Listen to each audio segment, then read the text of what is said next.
আজকে অনেক গুরুত্বপূর্ণ একটা বিষয় নিয়ে ভিডিওটা করছি। এই ব্লগটা আশা করি যারা ক্যান্সার পেশেন্ট আছেন তাদের অনেক উপকার হবে।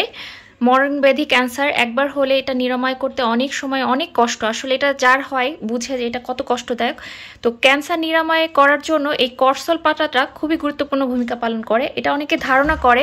এক ভিডিওর মাধ্যমে জানতে পেরেছি, তারপর থেকে এই করসল পাতা এবং ফল খোঁজার অনেক চেষ্টা করলাম। এটা হলো সাতক্ষীরা, রাজশাহী, অনেক যশোর অনেক এলাকাতেই পাওয়া যায়। খুঁজতে হবে করসল পাতা, সাথে যদি ফলটা পাওয়া যায় সেটা আরও ভালো। এবার বলি এটা খাওয়ার নিয়ম কি। করে পরিষ্কার করে 3 থেকে 4টি পাতা নিতে হবে। তারপর 3 কাপ পানিতে এটা জাল করতে হবে অনেকক্ষণ ফোটানোর পরে। যখন এটা 1 কাপে আসবে তারপরে সেই পানিটা খেতে হবে। এরকম সকালে একবার, রাতে একবার, প্রতিদিন 2 বার করে খেতে হবে এবং অবশ্যই খালি পেটে খেতে হবে। প্রতিদিন 6 থেকে 7টি পাতা খাবে।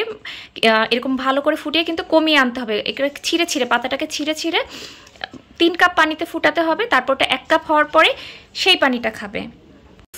ফল হলো এই যে এই খোসাটা, চামড়াটা ফেলে আর বিচিটা ফেলে এর ভিতরে যে মাংসটা থাকে, এই ফলটা আর কি প্রতিদিন 50 গ্রাম করে সকালে এবং রাতে 2 বার করে খাবে। আর এটা খাবে হলো ভরা পেটে। এই পাতার ফল তো সবসময় পাওয়া যায় না, একবারে অনেকগুলো নিয়ে এটা কিন্তু সংরক্ষণও করে রাখা যায়। পাতাটা শুকিয়ে রেখে দেওয়া যায়, আর ফলটাকে এই খোসা ছাড়িয়ে বিচি ছাড়িয়ে ডিপ ফ্রিজে সংরক্ষণ করে রাখা যায়। ডিপ ফ্রিজে রাখলে অনেক দিন এটা রাখা যায়।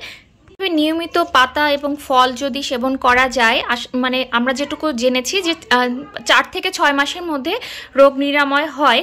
তারপর ক্যান্সার তো একটি মরণব্যাধি অসুখ, এটা সৃষ্টিকর্তার উপর নির্ভর করে।